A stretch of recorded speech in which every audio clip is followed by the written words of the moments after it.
Small businesses assume contracts are only for big organisations with bid teams, procurement staff, and a myriad of organised spreadsheets.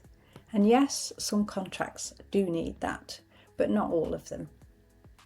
There are smaller entry points such as subcontracting routes, local authority opportunities that many smaller organisations miss simply because they assume that's probably not for us.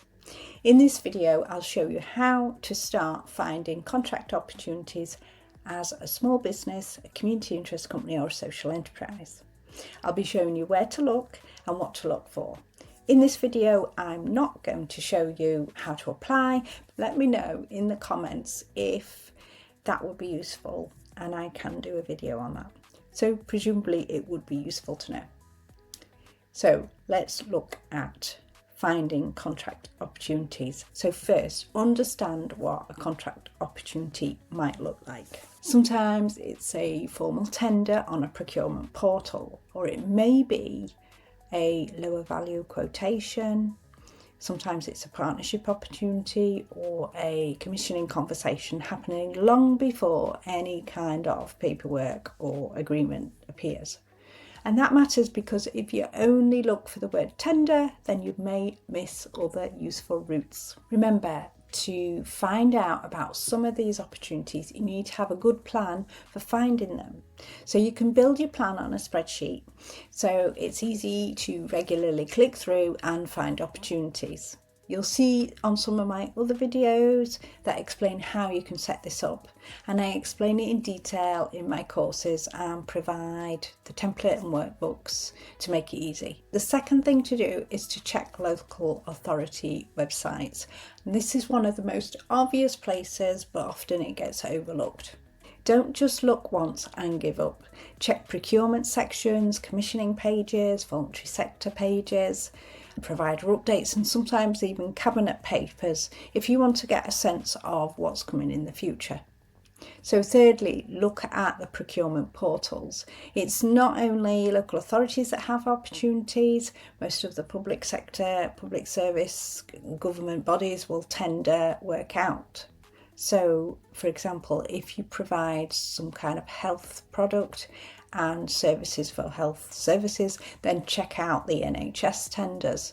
If you supply education, then check the Department for Education portal. Remember also, Find a Tender is an easy to search portal with the majority of lower value tenders that have also been added on there. So anything from 12,000 and above was added on from February 2025. So the lower value tenders are now on there.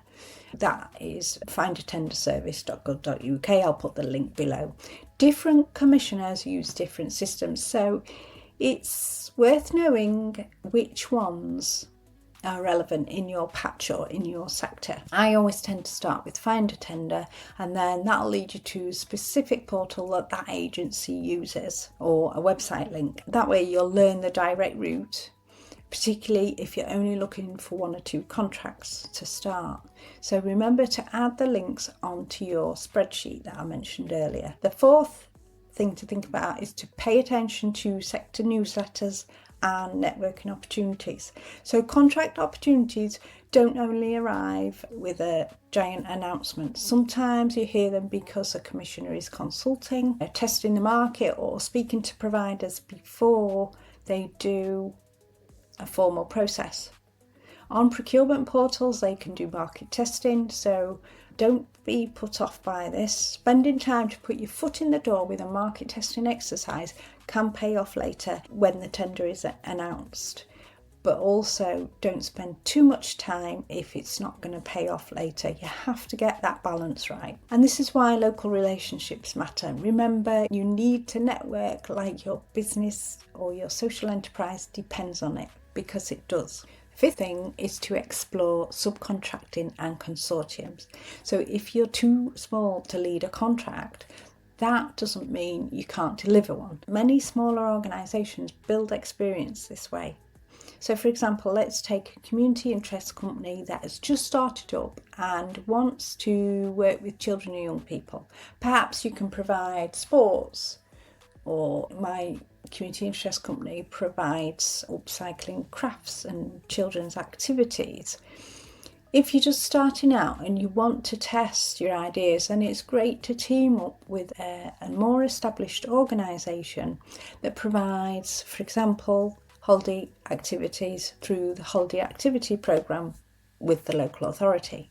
Now, that is a business model in itself, depending on how and when you want to work, and that way you can turn up to deliver an activity and not have the stress of all the management, leadership, still get paid for a piece of work, and while you're getting known and building relationships.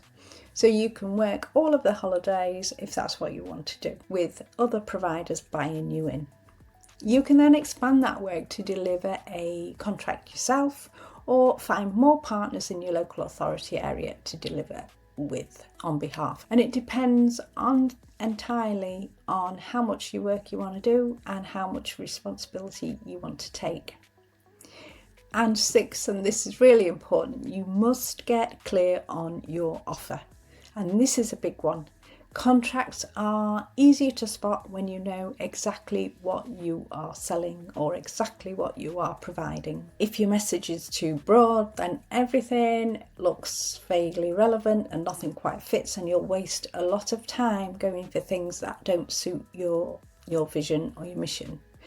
But if you know, for example, that you provide community-based support for carers or youth wellbeing workshops, or employability coaching, it becomes easier to recognise suitable opportunities.